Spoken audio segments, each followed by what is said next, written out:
So tonight I wanted to show you my air plant collection, how I take care of them, and kind of like just some basics because I feel like some people are intimidated by them. I was previously.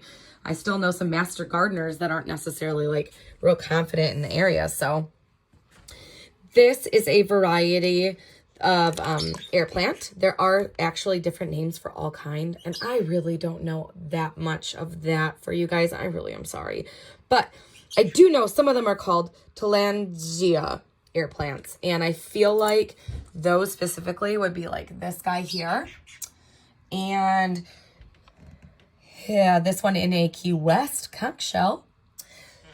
Also here, this guy kind of getting some flowers. But I really don't know about this one. I feel like in terms of flowering, this one flowers. That one definitely flowers. This one has a starter flower, but didn't get very far. So I don't believe that all of them do. Like this guy and this Key West, again, type of shell here. Looks kind of like a jellyfish. That one does not flower. But for my actual care of my air plants, I have them in this, as you see, very large window. They like light. And this is Spanish moss, by the way, up there, guys. So they do like light. They don't require any soil of any kind.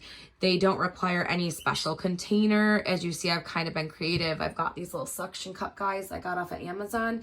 If you want to know what they were specifically, I can totally include the link. Just comment for that. And then I also got this hanging one here. I put on Fishline off of Amazon. Again, link. I can totally give that to you guys with a comment. So I also have different jars I've collected. I found that in the woods. And they put that one in a shell. I mean, this one, we got the conch shell from Key West, and then we just added this to it. And then this is actually a shot glass with some crystals in the bottom. So if you're interested in knowing what type of containers, there really isn't like a rule in terms of what kind. So it's good to know. In terms of care, in terms of watering, I soak them every 1 to 2 weeks. And I soak them in just distilled water. And I soak them for a good 2 to 3 hours. And then in between watering, I do this probably every like several days. I will mist them with this water mister of mine.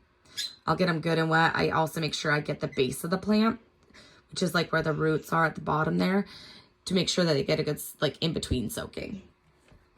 And then once a week, they recommend that you fertilize them. I just started this, I'm not going to lie.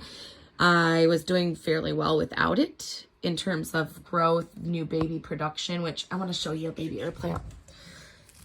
They get them at the base here. Sorry for the blurriness. So that is a baby air plant of this guy. And eventually as they get larger or large enough, they break off on their own. You kind of can separate them, which this guy I've separated into that and into little versions up here. So, I mean, you can definitely do that on your own, or the plant does it naturally. So I was doing good without it, but I was shown it as a recommendation. If you want to know where I got this, again, I can add that into the comments, but there you have it. Easy peasy, real world, real girl talk about how to take care of some air plants. Thanks, guys. Subscribe, hit like, share, and let us know if there's anything else you want to see more of.